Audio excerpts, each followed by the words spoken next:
ये कहानी सुंदरवन नाम के एक गांव की है, जहां गुसलखाने की कोई व्यवस्था नहीं थी। उस गांव की सभी औरतें नहाने के लिए नदी किनारे जाया करती थी। उसी गांव में कालू नाम की एक लड़की की टूनी से शादी हुई थी और टूनी को शादी के अगले दिन ही उसकी सास उससे कहती है, अरे बहू, उठ गई हो तो नहाने के लिए नदी पर चलो। ये सुनकर टूनी को बहुत शौक लगता है और वो अपनी जेठानी कल्लू से कहती है, कल्लू भाभी, यहाँ नहाने के लिए वॉशरूम या गुसलखाने की व्यवस्था नहीं है क्या? खुले में नहाने जाना पड़ेगा क्या? हाँ टूनी, क्या करे, यहाँ किसी के भी घर में गुसलखाने की व्यवस्था नहीं है। सभी औरतें नदी पर ही नहाने के लिए जाती हैं। पर तुम चिंता मत करो, जिस समय नदी पर औरतें नहाती हैं, उस समय गांव का कोई भी आदमी वहाँ नहीं जाता। टूनी और उसकी जेठानी और उसकी सास लूसी सभी नदी पर नहाने जाती हैं। टूनी देखती है वहाँ पहले से कुछ औरतें नदी में नहा रही थी। ये देख टूनी को बहुत शर्म आ रही थी। माँ जी, मैं नहीं नहा सकती, किसी ने हमें देख लिया तो? नहीं नहीं, हमारी तो सारी इज्जत मिट्टी में मिल जाएगी। नहीं माँ जी, मैं ऐसे नहीं नहा सकती। अरे बहू, डर मत, हम भी तो हैं तेरे साथ, तू चिंता क्यों करती है? और देख कितनी सारी औरतें नहा रही हैं। टूनी क्या करती, उसके पास और कोई चारा भी तो नहीं था, इसलिए वो भी सभी औरतों के साथ नदी में ही नहाने लगी। ऐसे ही कुछ दिन बीत गए और टूनी को भी लगने लगा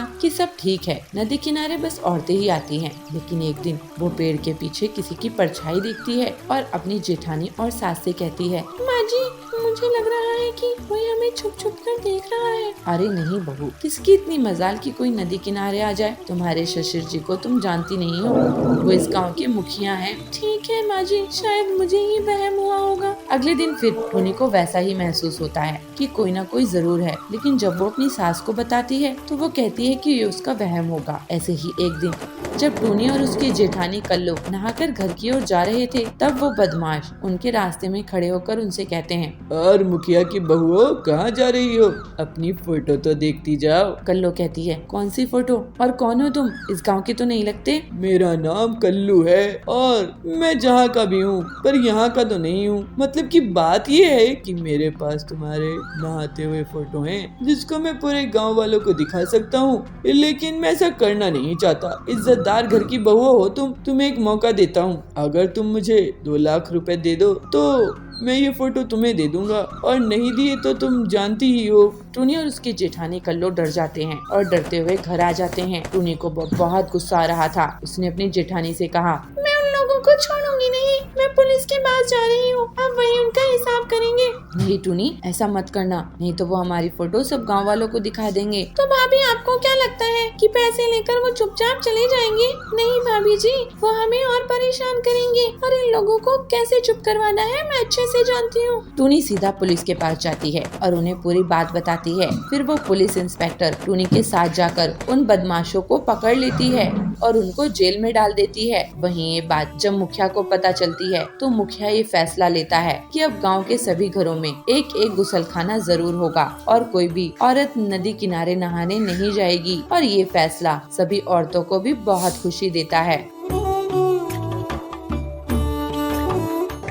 एक जंगल में पीलू चिड़िया अपने पिता टिल्लू और अपनी माँ बबली के साथ रहा करती थी।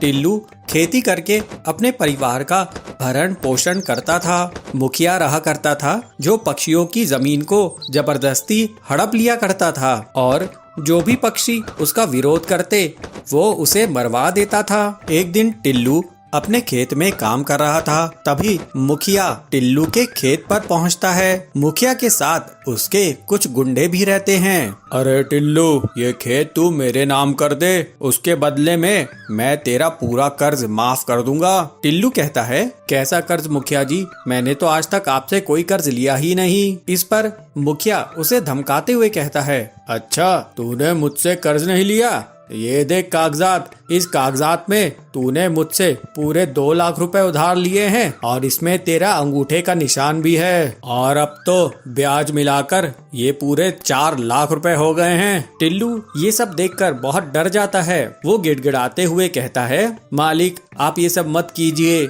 अगर आप मेरी जमीन ले लेंगे तो मेरा परिवार भूखा मर जाएगा। देख टिल्लू, मैं तुझे अभी बहुत अच्छे से समझा रहा हूँ, अगर तू मेरी बात नहीं माना तो फिर तू जानता है अंजाम क्या होगा। इन गुंडों को देख रहा है ना, ये तुझे ऊपर पहुंचा देंगे। इस तरह डराने धमकाने से टिल्लू मुखिया का सामना नहीं कर पाता है और वो डर के मारे उसको अपना खेत दे देता है। टिल्लू उदास मन से घर आता है। बबली उसे कहती है, क्या बात है जी, आज आपकी तबीयत ठीक नहीं लग रही है। अरे बबली, सब बर्बाद हो गया। आज मुखिया खेत पर आए थे, उन्होंने फर्जी कागजात बनाए कि मैंने उनसे कर्ज लिया था, जबकि मैंने उनसे कोई भी कर्ज नहीं लिया था। अब डरा धमकाकर उन्होंने मेरी जमीन हड़प ली है। पीलू अपने पिता से कहती है, पिताजी आप मेरे साथ मुखिया के घर चलिए, मैं उससे अपना खेत वापस लेके ही आऊंगी। फिर टिल्लू पीलू के साथ मुखिया के घर चला जाता है। पीलू गुस्से में मुखिया से कहती है, बदमाश मुखिया जी, आपकी हिम्मत कैसे हुई मेरे पिताजी से खेत हड़पने की, अब उसे तुरंत वापस कीजिए। मुखिया कहता है, अरे टिल्लू, तेरी बेटी तो बहुत सुंदर दिखती है, गुस्से में तो ये और भी अच्छी लगती है।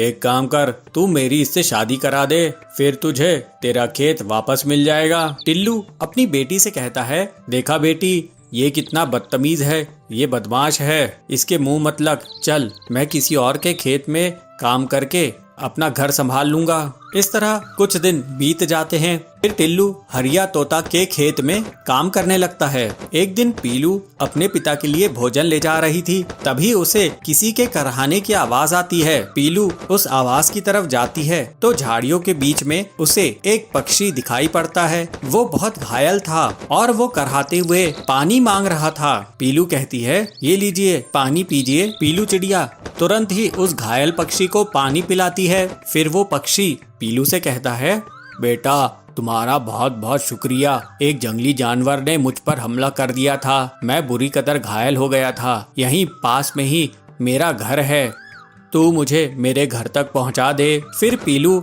उस घायल पक्षी को उसके घर तक पहुंचा देती है। घर पहुंचने के बाद वो पक्षी पीलू को एक बड़ी सी पोटली लाकर देता है। बेटा तूने मेरी जान बचाई है, ये ले, इसमें तेरे लिए इनाम है। बेटी ये कोई साधारण इनाम नहीं है, ये तरबूज के जादुई बीज हैं, इन्हें तू अपने आंगन में बिखेर देना, फिर देखना चमत्कार। फिर पीलू घर आकर उन चमत्कारी बीजों को अपने आंगन में बो देती है। टिल्लू उसे देखकर कहता है, अरे पीलू ये तू क्या कर रही है? पीलू कहती है, पिताजी ये तरबूज के जादुई बीज हैं, मैंने एक पक्षी की मदद की, मैंने उसे घर छोड़ा तो उसने मुझे ये तरबूज के जादुई बीज दिए, जिसे मैं अब अपने आंगन में बो रही हूँ। कुछ ही दिनों में पीलू के आंगन में तरबूज उगाते हैं, वे बहुत ही बड़े रहते हैं। बड़े बड़े तरबूजों को देखकर पूरा परिवार बहुत खुश होता है और उन्हें टिल्लू बाजार में बेचने लगता है। तरबूज बेचने से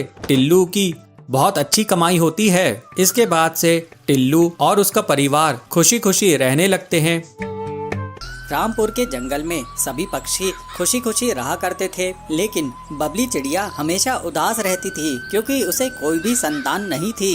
छोटे छोटे पक्षियों को देखकर उसके मन में आता था, इन छोटे छोटे बच्चों को देखकर कितना अच्छा लगता है, काश मेरे भी कोई संतान होती। पता नहीं देवी मुझसे क्यों रूठी हुई है, मैं उनसे आज प्रार्थना करूंगी कि मुझे भी वो संतान का सुख दें। जब तक वो मुझे वरदान नहीं देंगी तब तक मैं वहाँ से नहीं हटूंगी। ऐसा सोचकर बबली देवी माँ के पास जाती है। देवी माँ की मूर्ति के सामने बबली रोते हुए कहती है, हे देवी माँ मुझे भी आशीर्वाद दो, मुझे भी कोई संतान हो। इतने साल हो गए मेरी शादी को, लेकिन मुझे अभी भी कोई अंडा नहीं हुआ है, मैं आपसे प्रार्थना करती हूँ। बहुत देर तक बबली देवी माँ के सामने प्रार्थना करती रहती है। थोड़ी देर बाद बबली वापस अपने घर आती है। कुछ दिनों बाद बबली को पता चलता है कि वो अंडे देने वाली है। बबली कहती है, हे देवी माँ आपका बहुत बहुत धन्यवाद, आपने मेरी प्रार्थना स्वीकार कर ली। इसी तरह कुछ दिन बीत जाते हैं और बबली को इमली खाने की इच्छा होती है। फिर बबली इमली की तलाश में जंगल के अंदर चली जाती है और उसे एक इमली का पेड़ दिखाई देता है।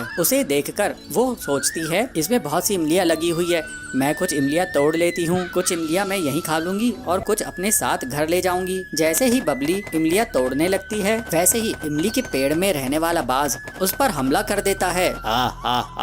बहुत दिनों बाद मुझे चिड़िया का मांस खाने को मिलेगा, बहुत मजा आएगा।